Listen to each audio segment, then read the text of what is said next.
Hello，大家好，咁又到咗 Happy Friday 啦，我係 Shelby，咁今日咧我就會同大家講下一個話題咧，就係排毒呢兩個字啦。咁呢一個咧，其實都係一個好熱門啦，但係咧都成日俾人誤解嘅話題嚟嘅。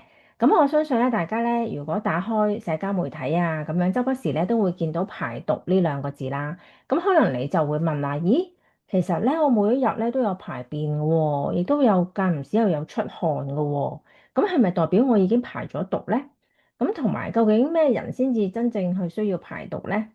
咁我咧其實咧就想邀請大家咧去諗下啦。咁譬如過去一個禮拜，大家嘅自己嘅狀態係點樣？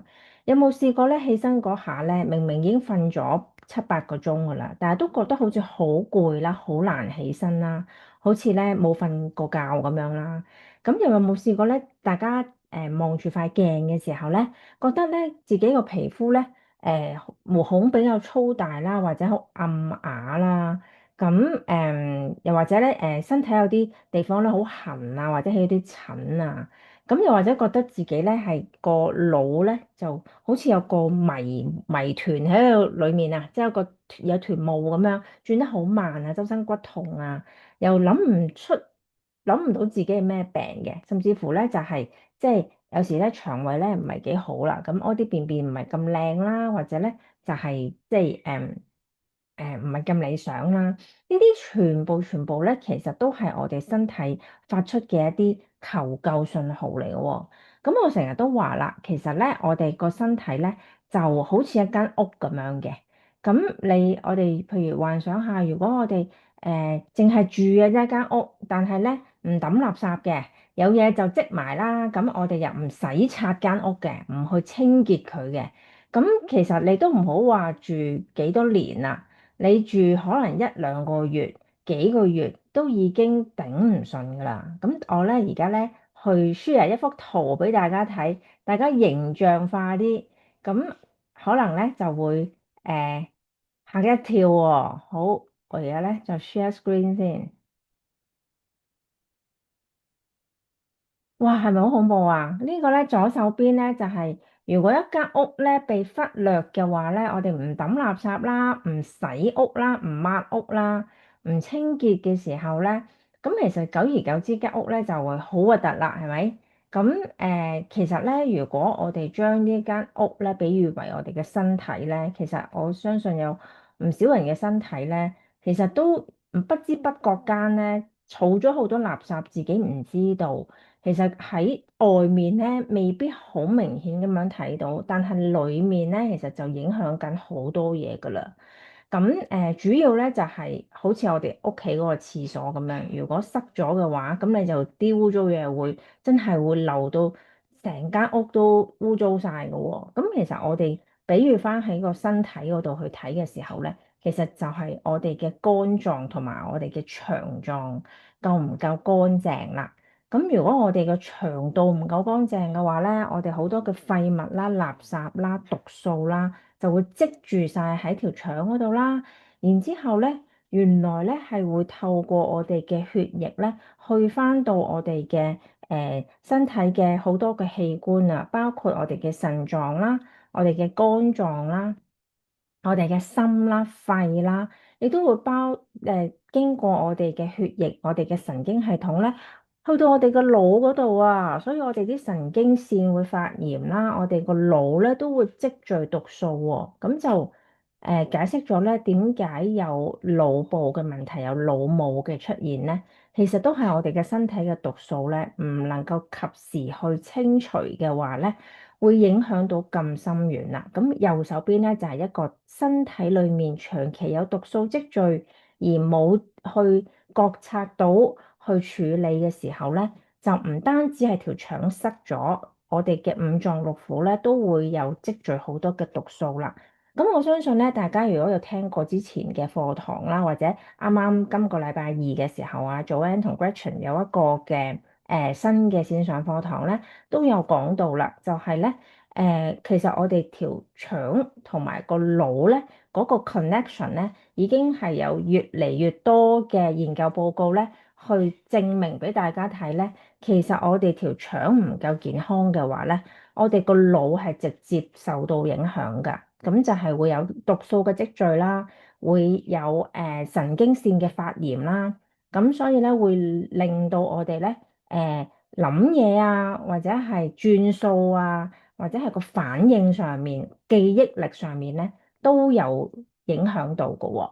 咁所以咧，我都好想幫助大家咧，我哋一齊咧，諗下一啲方法啦。咁揾翻嗰個大家皮膚又有光澤啊，又諗嘢清晰啊，又有心情又好嘅自己啦。咁所以咧，今日嘅分享咧，我就會同大家講呢一度咯喎。咁有人就會話：喂，有冇咁誇張啊？我間屋都唔會咁污糟啦。我個身體日日都有排便嘅。都唔會去到咁 worse 嘅，咁係㗎，我好同意㗎，因為咧入得嚟聽呢一個課堂嘅朋友仔咧，其實都唔會係即係去到咁嚴重嘅地步㗎，我相信。咦？係好啊，OK。我成日都驚係冇聲，係啦，都唔會去到咁嚴重㗎。咁我所以咧想帶大家睇下咧，就係、其實睇下表面嘅身體信號係啲乜嘢喎。我哋又即係冇 X 光，我哋又唔可以劏開自己睇下自己條腸究竟有幾污糟，或者個肝究竟積住咗幾多嘢，或者我哋唔會開咗個腦睇下我哋個腦嗰度有冇嗰啲毒素，有冇嗰啲發炎喺度。咁我哋點知道自己個身體有冇一啲求救信號出咗嚟咧？咁呢度咧呢個圖咧就俾大家去做一啲 brainstorm 啦，就係咧如果有一啲人咧長期都唔理嘅，咁其實個身體會係咩嘅一個狀態咧？咁頭先講咗啦，就係有呢個腦霧啦 brain fog 啦，咁 brain fog 咧就係即係諗嘢唔清晰啦，記憶力下退啦，反應緩慢啦。咁有啲呢啲情況嘅人咧，通常佢哋自己唔係好知嘅喎，係身邊嘅人咧反而係會發覺到嘅喎。咁嘅成個狀態都會好攰啦。咁有時候咧面啊或者身體都有啲浮腫啊。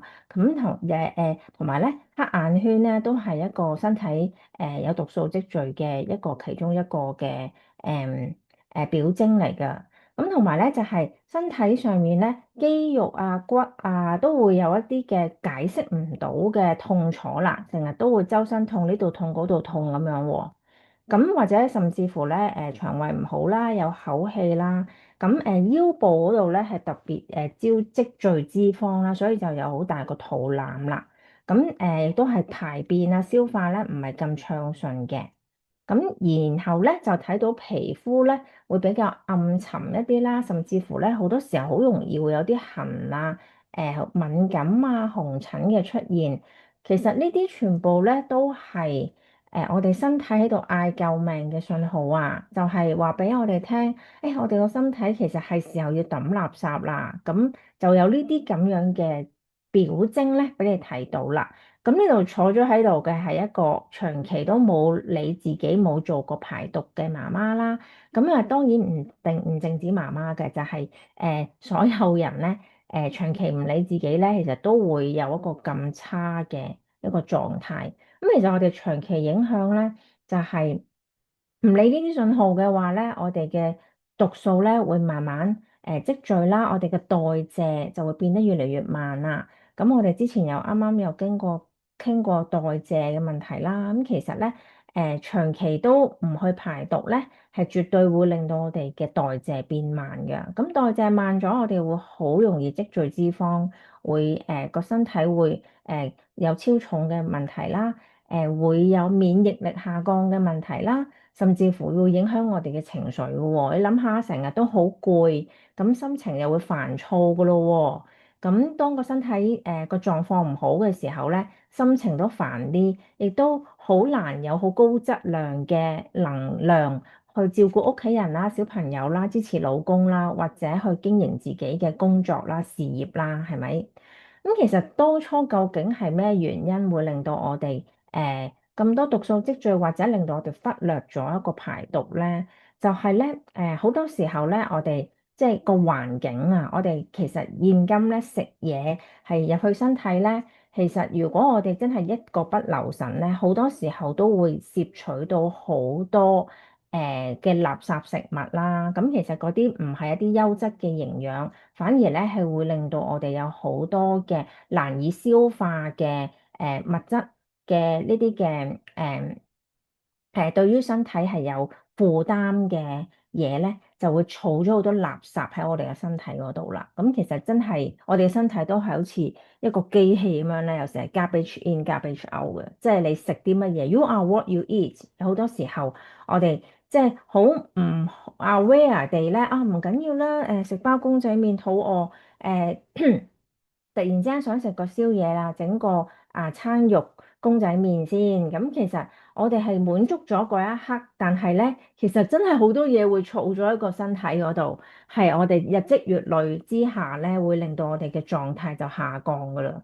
咁有好多個加工嘅食物啦，或者係即係我哋難以消化嘅嘢啦，咁同埋咧我哋用嘅嘢咧，每一日掂到嘅嘢咧，其實都無可避免咧。有時候我哋已經係好小心咁樣選擇，但係如果忽略咗呢一個嘅過程，小心選擇同埋係即係揀嗰啲嘢先嚟用嘅時候咧，好多時候又唔會話即係好專登去睇個成分表嘅話咧，其實就會踩入咗好多嘅陷阱咧。我哋用過有好多化學添加嘅護膚品啊，洗清潔嘅身體嘅用品啊，搽上身體度嘅嘢啊，或者係即係洗屋企嘅嘢嘅時候，我哋都會掂到身體，聞到佢啊嘛，咁就會好多嘅毒素咧係積聚咗喺我哋嘅身體。咁我哋會話啊，咁好少量嘅啫。咁問題就係我哋已經做咗幾十年人啦，咁就好多嘢咧都係唔係一日去即係羅馬都唔係一日去起出嚟啦。咁我哋好多日都係積少成多咁樣去發生咗。而到身體有信號嘅時候，我哋先知道咯。咁同埋我哋有好多時候都可能會忽視咗自己嘅自愈能力啊。咁好忙，日日都一日過一日咁樣，唔記得咗身體咧，其實都需要定期 reset 下，定期去做下維修保養咁樣。即係其實好多人咧話啊，入廠做維修啊，咁其實當時嘅狀況已經係講緊要入醫院去做手術。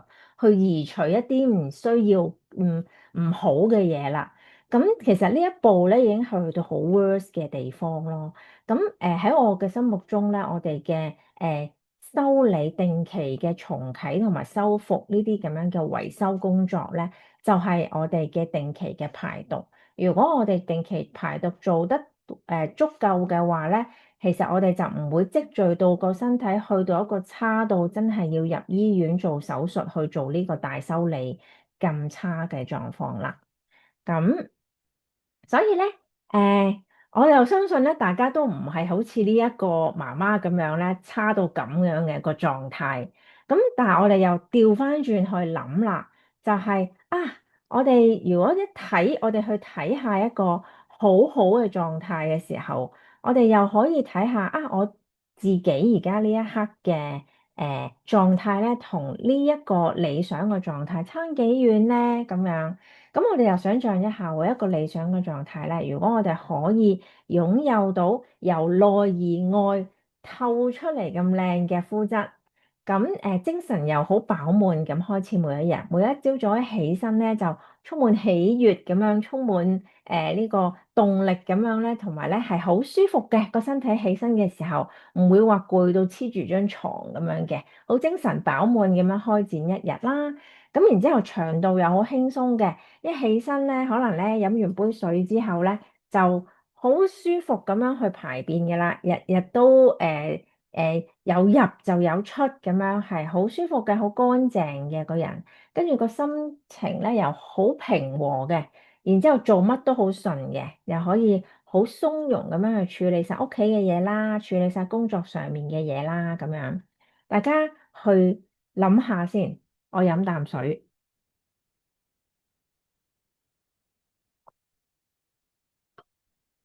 咁係咪好正咧？咁咧，我哋就會有一個咩狀態咧？就係一個思路好清晰嘅狀態啦。咁成個人都好乾淨啦。咁我哋嘅體味啊、口氣都好清新啦，香噴噴咁樣啦。咁我哋皮膚又有光澤啦，又冇乜黑眼圈啦。咁肌肉咧又好唔會咁 tense 啦，即係flexibility 啊，即係我哋嘅靈活性好高啦，同埋咧唔會周身痛嘅。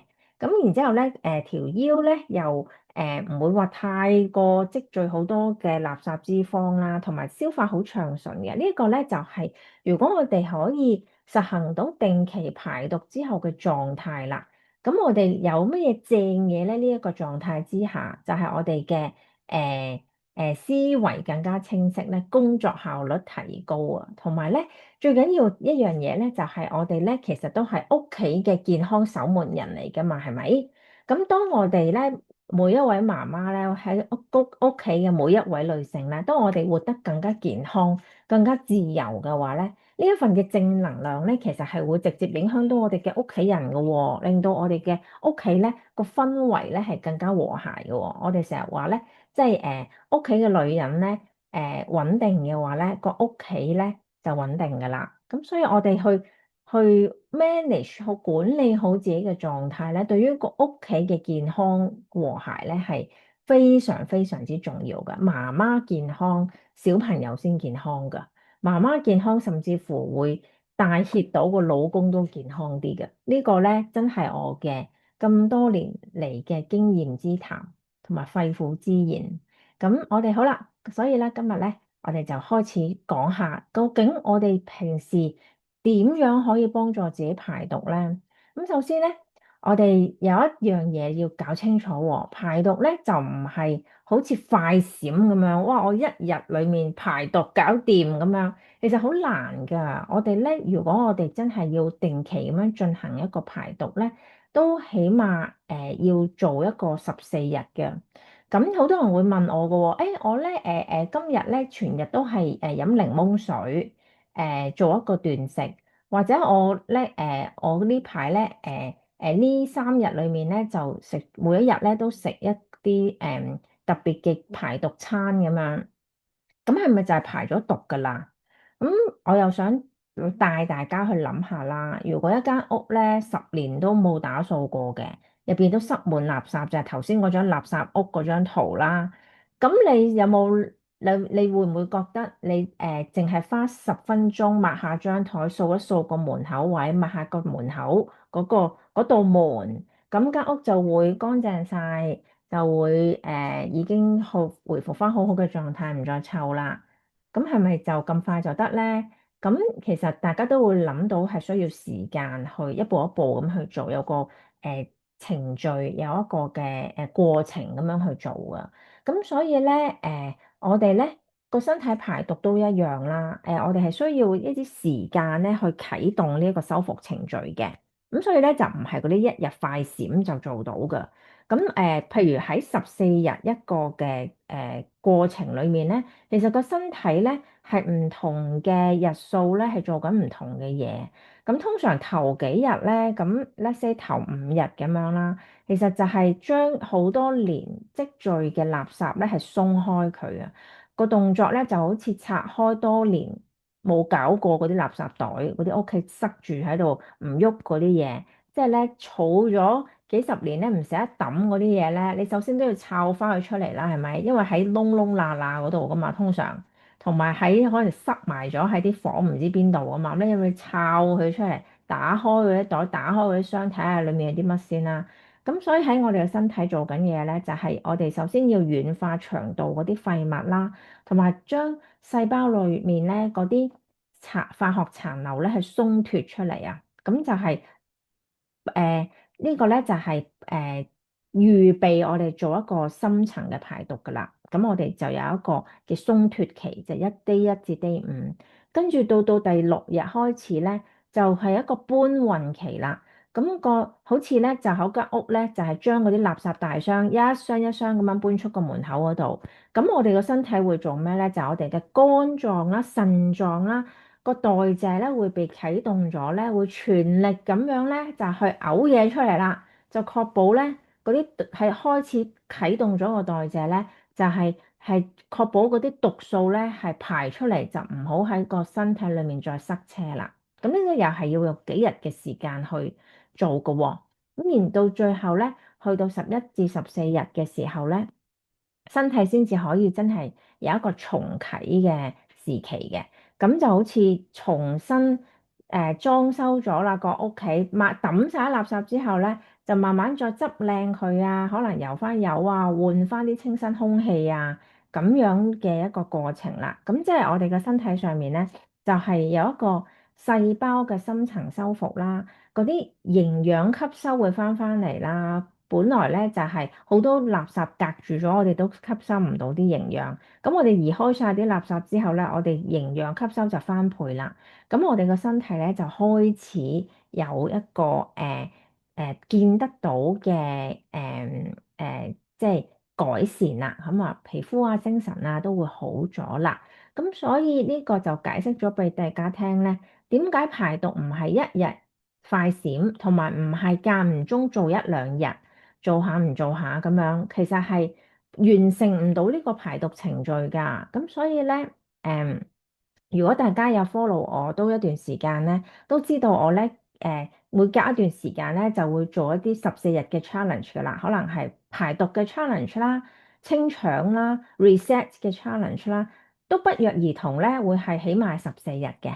咁就係咁解啦。所以大家都要有一個嘅即係心理準備咧，就係要俾自己起碼2個禮拜嘅時間，專注去做呢一個嘅修復同埋 reset，就好似我哋嘅汽車咧都會定期咧去做呢一個嘅維修保養咁樣啦。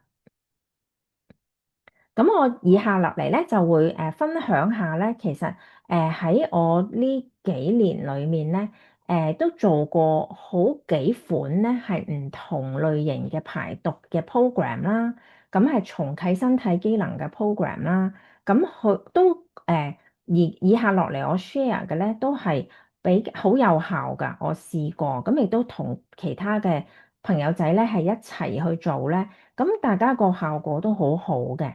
咁我會講有啲乜嘢你哋而家屋企可能已經有產品喺屋企已經可以拎嚟做㗎啦。現有產品嘅啦，有一啲可能係呢2年先至開始發現係呢一個方法好好喎，咁樣又可以同大家分享啦。同埋咧就係我亦都會講。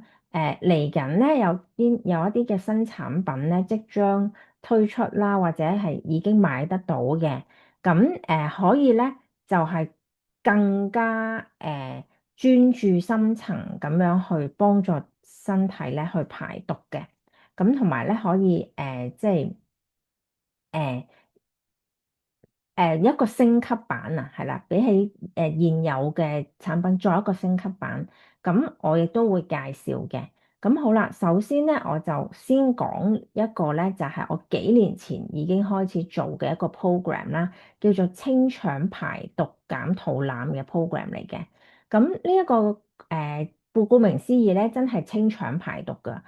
其實我頭先講過啦，我哋嘅身體裡面嘅毒素咧，其實咧係從條腸塞咗開始嘅，所以所有嘅嘢，我哋如果要身體嘅嗰啲內臟咧要健康嘅話咧，第一步咧都係要先清楚條腸先嘅，條腸通咗咧，我哋其他嘅毒素先有辦法代謝出嚟，然之後再經過條腸走。條腸本身係已經係塞咗嘅話咧，我哋咧好多毒素咧就冇辦法去有效咁樣再排出嚟噶啦。咁所以第一步一定係清腸排毒噶啦，清排毒嘅第一步一定係清腸。甚至乎咧最近學咗咧就係原來我哋個荷爾蒙要平衡咧，第一樣嘢咧。都係需要清腸啊，因為我哋嘅荷爾蒙咧好多喺條腸度做出嚟，同埋喺個肝嗰度做出嚟。如果我哋條腸唔清嘅話咧，個肝咧係冇辦法將嗰啲毒素有效咁樣排出嚟嘅，咁就會導致到我哋做唔到需要做嘅荷爾蒙，平衡唔到我哋嘅身體嘅荷爾蒙啦。咁所以好多時候搞荷爾蒙咧，除咗我哋有產品去平衡我哋荷爾蒙之外咧，我哋本身條腸夠唔夠乾淨咧，係直接影響我哋嘅荷爾蒙係 at the end 可唔可以平衡得到噶。咁所以好緊要，好緊要，就係清腸係好緊要啦。咁我就用咗幾個產品啦。咁呢幾個產品咧，其實咧香港全部有得買嘅。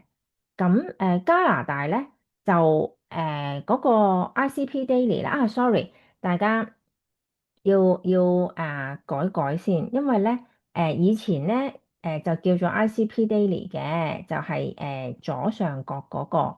咁其實咧喺一兩年前咧已經改咗名㗎啦，咁就係叫做 Daily Prebiotic Fiber 嘅，而家 Prebiotic Fiber 係啦。就係左上角嗰個 Daily Prebiotic Fiber。咁係一個腸道掃把嚟㗎，佢係一個粉狀啦，就一羹咁樣擺落去水嗰度，溶咗佢就飲啊，好好味嘅，甜甜地、酸酸地，有啲熱情果味咁樣啦。咁呢個咧佢係有好多嘅益生元，同埋咧嗰啲嘅膳食纖維，就係幫助我哋咧，好似一個掃把咁樣咧，將嗰啲便便咧係掃出嚟嘅。咁加拿大朋友咧就喺 NFL 可以買到，香港嘅朋友就呢張圖裡面嘅嘢全部都買到㗎啦，已經係啦。咁所以咧呢個係幫我哋通便便嘅啦，係好味嘅，係一杯嘢咁樣飲嘅，就係每朝早飲一殼啦。然後咧就有個 Comfort Tone 啦，Comfort Tone 加拿大叫 Comfort Cleanse，咁係同一樣嘢嚟嘅啫。咁呢一個咧就好似咧一個誒一個點樣講啊，都係一個清宿便嘅產品。咁佢個作用咧就係震散我哋黐住條腸嗰度嗰啲牽連宿便啊，佢會震佢出嚟嘅。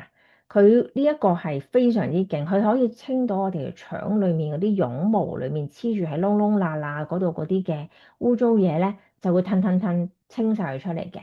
咁呢個叫做 Comfort Tone。所以咧 Comfort Tone 咧同 Daily Prebiotic Fiber 咧，通常我都會建議係一孖咁食，因為我哋要首先震咗嗰啲嘅腸裡面嗰啲宿便啦，然後咧我哋就需要個 Daily Prebiotic Fiber 嗰啲 fiber 咧去掃佢出嚟啦，好似嗰個掃把咁樣掃佢出嚟，咁就一齊去夾住咁樣做嘅，係啦。咁有啲加拿大嘅朋友咧，會見到加拿大有一個 product 咧叫做 ICP 嘅，咁係咪即係呢個啊？其實唔同噶，ICP 咧佢都有 daily prebiotic fiber 嘅作用嘅，但係最大嘅唔同之處咧就係ICP 咧係比較難飲嘅，嗰個味咧係唔好味嘅，咁所以咧我就建議咧就係用呢個 daily prebiotic fiber 啦，咁因為我覺得做排毒咧都要身心愉悅啊嘛，最好嗰樣嘢都係好味啦，就係有動力俾我哋繼續做啦。咁所以我就冇咁中意 ICP 嗰個 product，就用 Daily Prebiotic Fiber 嘅咁咯。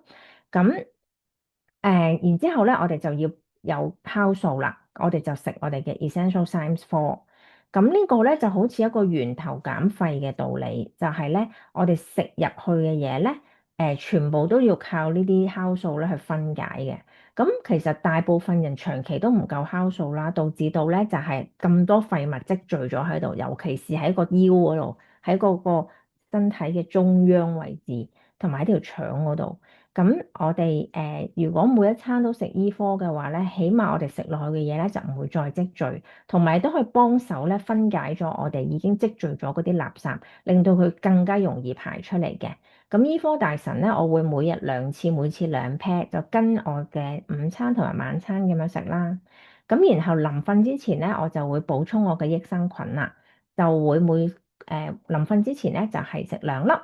咁而另外嗰支按摩油咧，純粹咧就係幫我哋修靚個身形嘅，咁可以幫我哋咧透過按摩咧去水腫啦，同埋咧亦都可以幫我哋按走啲廢物嘅。咁就呢個嘅Cellulite Magic，我叫佢做 C-Line Magic 啦，就每日咧按個啲肥嘅位咧2次嘅。咁其實我當年咧第一次用呢一個方法去清腸排毒嘅時候咧，其實個效果都幾明顯嘅。就係 Day 1至 Day 10咧，你睇一條腰已經係變咗另外一條腰噶啦。咁仲要係呢一個program 咧，我只係做一啲好簡單嘅運動，可能類似係一啲嘅訓練 core 嘅運動咧，同埋每一次只係做15至20分鐘嘅啫。咁所以咧呢一個係唔係一個好強效嘅、好強度嘅做運動去建立肌肉嘅 program 嚟嘅，純粹我清咗條腸，其實大家已經見到嗰個肚、嗰個腰嗰個位咧係好差好遠啦。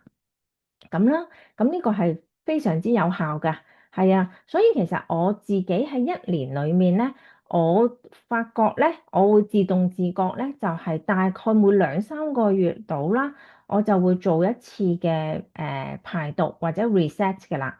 咁我會間住嚟做，因為我一陣間仲會再講幾款啦，嗰啲排毒嘅 program 啦，咁我就間住嚟做咯。咁呢個係第一個。咁我就會 highly recommend 咧，係做咗呢一個清腸呢一個先14日嘅啫。然之後咧，我再進一步咧，就係呢一個零下汗嘅14日 reset 啦。咁呢一個就大概2年前到啦。咁Young Living 咧就即係鼓勵我哋咧，佢哋研究咗咧，就係咁樣去飲零下汗咧，可以重啟身體嘅機能喎。咁14日 reset 零下汗。用零下紅去排毒同埋去 reset 個身體咧，係點樣做嘅咧？咁頭1至3日咧就係一個啟動期啊！我哋會密集咁樣飲多啲零下紅嘅。咁頭1、2、3日咧，每日就係飲6包零下紅，6個 sachet 即係6包啦。咁等於就係360ml咁樣。呢個咧係會幫助到我哋去深層去啟動我哋嘅 cleansing 啦，同埋叫醒個身體嘅。咁就谷3日先，然後第4日開始咧就會俾個身體一個 reset 同埋 regenerate 嘅重新啟動咁樣嘅過程啦。就喺之後嗰10日裡面，就係每日飲3包嘅零下紅。咁可以幫助我哋穩定我哋嘅能量啦，同埋修復我哋嘅細胞嘅。咁我都做咗3至4次，3次應該係呢個零下紅 reset 啦。咁我覺得係個感覺係好大嘅，即係我對於個 energy level 啦，同埋個身體嘅能量咧，係明顯 feel 到咧係好大嘅分別嘅。我每次做零下紅 reset 嘅時候咧，都會覺得特別精力充沛啦。咁好多時候咧，我哋除咗排毒之外咧，我哋都仲要補好嘢㗎，我哋又唔可以齋排㗎。所以咧，我自己覺得咧，清腸同埋呢個零下紅14日 reset 咧，間住嚟做係一個好好嘅選擇。譬如可能你隔個月咁樣，你今期就清腸，跟住你隔一個月咧又做一個14日嘅零下紅 reset，咁你就可以又清又補啦。係啦，因為零下紅除咗會幫我哋排毒之外，仲可以補充好多身體好嘅營養素啊嘛。我哋知道零下紅充滿咗非常之多嘅營養啦，各樣嘅維他命、礦物質、氨基酸都係對我哋嘅身體咧係好多滋補嘅作用㗎。咁我哋成個人嘅身體咧就好似個 reset 咁樣啦，就好似即係重生咗咁樣㗎。係啊，咁呢個14日 reset 係非常非常之 powerful 嘅。咁未試過嘅真係要試下，係啊，尤其是你本身已經飲開零下紅，但可能一日慣咗都係1至2包咁樣，你真係可以有條件咧去做下呢一個14日 reset，你會 feel 到個身體咧會係可以提升到去一個 next level 嘅健康嘅狀態咯。咁而呢一個嘅感覺係可能你係從來之前都未試過嘅。咁可以鼓勵大家去做下啦。咁好啦，兩樣嘢加埋又得唔得咧？得㗎喎，我呢個2025年舊年嘅時候咧就做咗啦，就係零下紅14日嘅減肚腩計劃。因為嗰陣時我發覺我冇做排毒一排之後咧，個肚腩已經勁到不慘不忍睹啦。咁好明顯有好多廢物啦，同埋可能咧，好多人咧話個條腰咧嗰度積聚脂肪咧係荷爾蒙唔平衡㗎。咁所以咧，第一步我又係清腸先啦，因為頭先講咗咧，荷爾蒙要平衡得到嘅話咧，首先你要清咗條腸先有條件去令到個肝排到毒，先至會做到啱用嘅荷爾蒙嘅喎，同埋條腸都要夠乾淨先做到嗰啲啱用嘅荷爾蒙嘅喎。咁又係清腸噶啦。咁呢一次咧，我就將零下紅14日 reset 咧，就夾咗呢一個清腸排毒嘅嘢，就 combine 咗。咁我當時做咗啲咩咧？喺14日裡面咧，就同步做呢個零下紅14日 reset 啦，就係頭先講過嗰個食法啦。然後咧，我用嘅產品咧就係Essential Science 4，每日係4 pair，每餐2 pair。咁然後咧就係每日夜晚2粒 Life Line 同埋 Comfort 通，就係睇下先，由第4日開始早晚1粒咁樣，即係每日2粒，係啦。跟住精油又係做按摩啫，就咁。咁你見到呢個就比起頭先第一次嗰個清腸排毒咧，係冇咗啲咩咧？冇咗 Daily Prebiotic Fiber 啫，淨係。咁因為我有零下紅14日 reset 去 support 住咧，咁我就上次咧我就覺得唔使嗰個 daily prebiotic fiber，咁都好好啊，已經好夠啦。我佔咗之後咧已經係好夠。呢個咧係可以就咁照跟咧就得噶啦。咁而仲有一樣嘢咧，就係呢一個 settings 咧係可以好 support 到大家做運動噶。咁我呢一個14日裏面咧，我每日咧係做比較高強度嘅運動㗎。我每日係運動起碼30分鐘，係高強度嘅，係全身嘅肌肉 core 嘅運動啦。嗰啲係叫做咩帶氧嘅運動啦。咁我係有做一啲收腰啊、練嘅腹部肌肉啊嘅運動嘅，全身都有做嘅。咁嗯。咁大家又見到啦，Day 1同 Day 14咧，又係變咗另一個人啦。咁呢個就係排毒嘅同埋幫身體重啟嘅威力咯。咁就係個狀態嘅 shift 咯，係一個 A 嘅狀態，真係透過14日你可以成個人 shift 咗去一個 B 嘅狀態，咁係好 amazing 嘅。所以咧，我係好好迷戀做呢啲14日嘅計劃㗎，因為我覺得一年有365日，如果我哋可以撥到14日一次2個禮拜，下次又係2個禮拜，咁又唔會話太長時間，因為有時候你要 keep 住日日去做一樣嘢咧，都我哋會有惰性出現㗎嘛。咁14日咧就容易啲完成啦，同埋我哋用嘅產品都係呢14日會特別用多啲。咁平時保養嘅話就 keep 翻，可能醫科就可能一日一 pair 或者有需要先食咁樣。咁喺個 budget 上面咧都比較 friendly 啲咯，我自己覺得。咁同埋最緊要就係效果啊嘛，咁真係好有效。已經令到我可以好滿意啦呢個效果。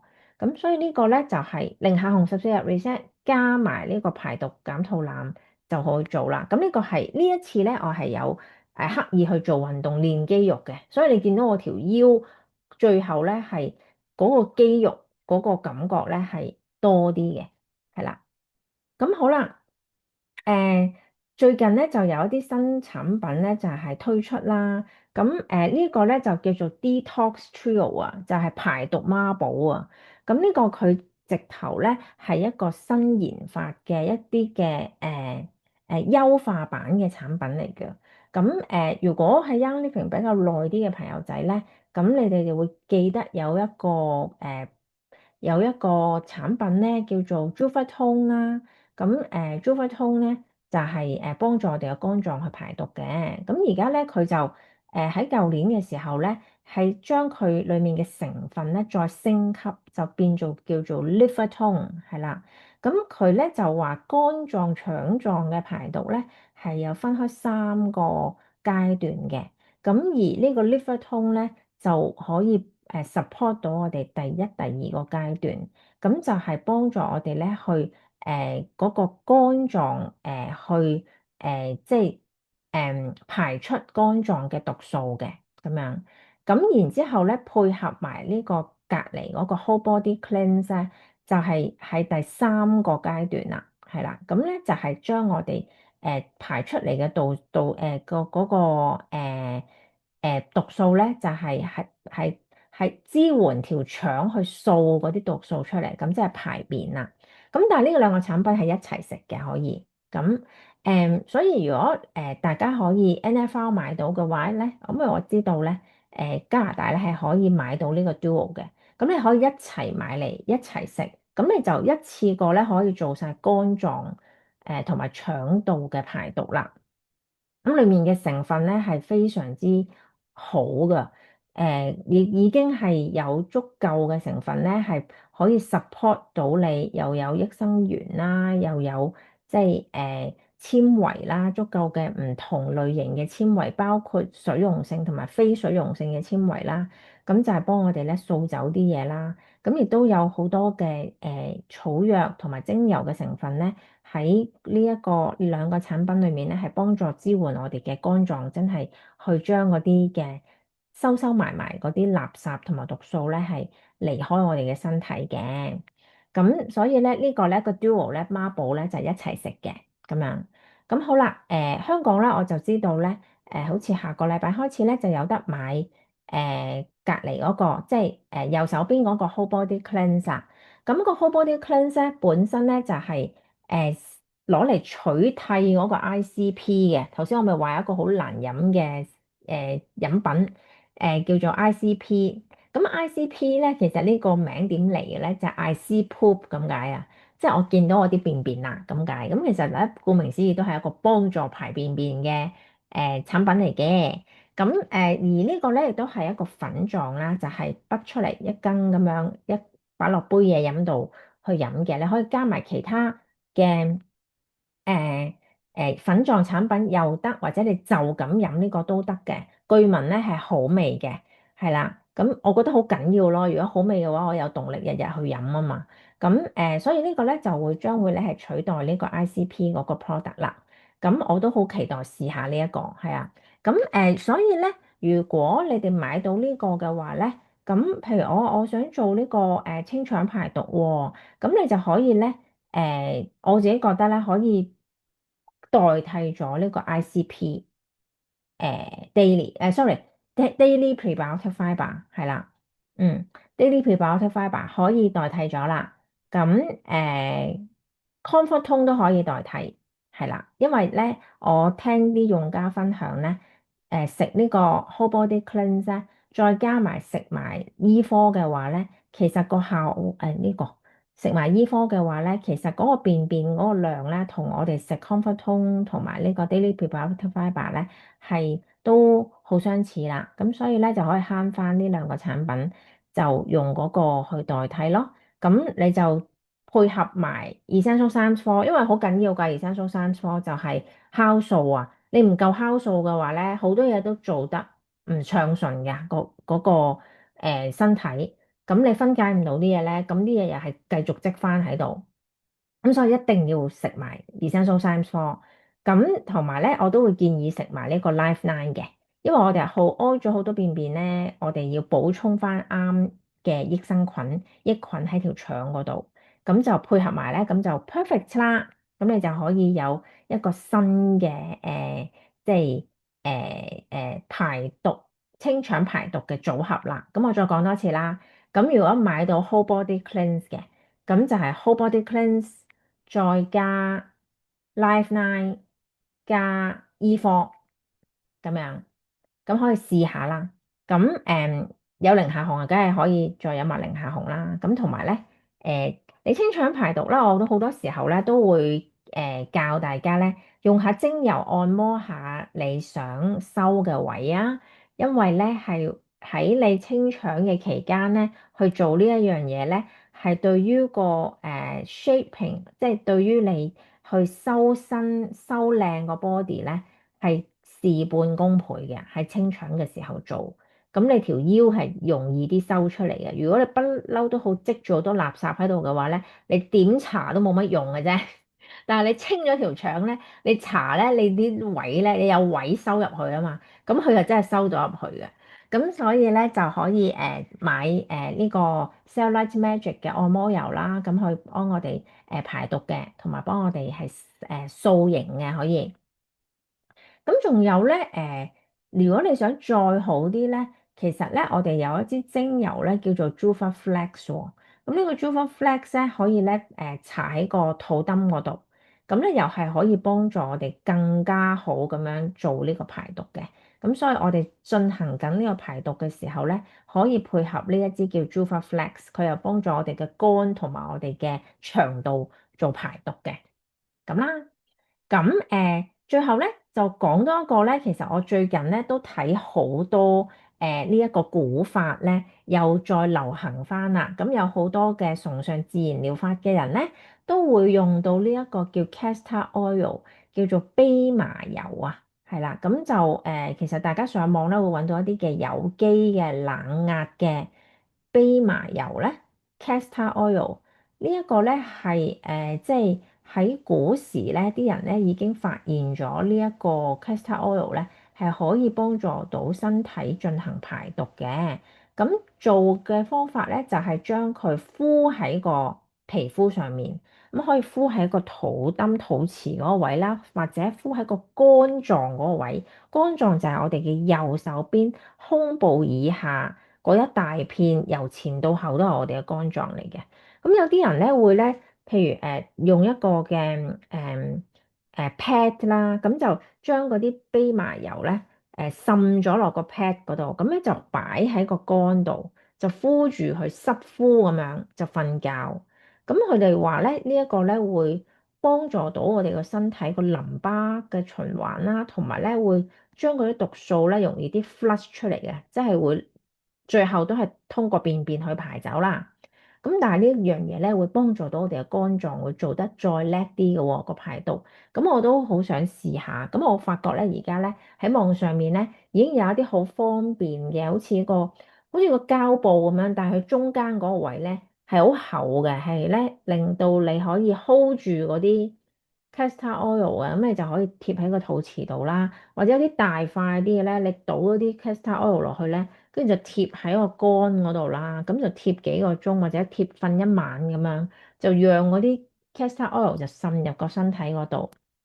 咁我甚至乎見到好多外國嘅用Young Living 嘅朋友仔咧，佢哋係會將嗰啲 castor oil 咧就撈咗啲精油先，然之後先再敷。咁佢哋咧就話你可以有呢個 castor oil 嘅益處之餘咧，亦都可以順便將嗰啲精油咧帶埋入個身體度，幫助個身體淨化啦。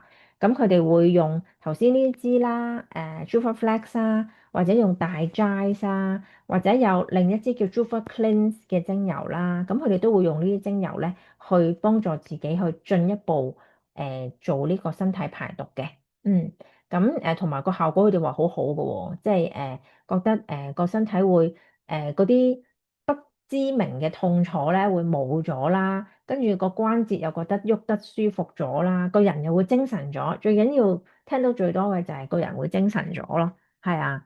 咁呢個就係我哋嘅狀態啦。咁所以咧，我都好想今日分享俾大家睇咧。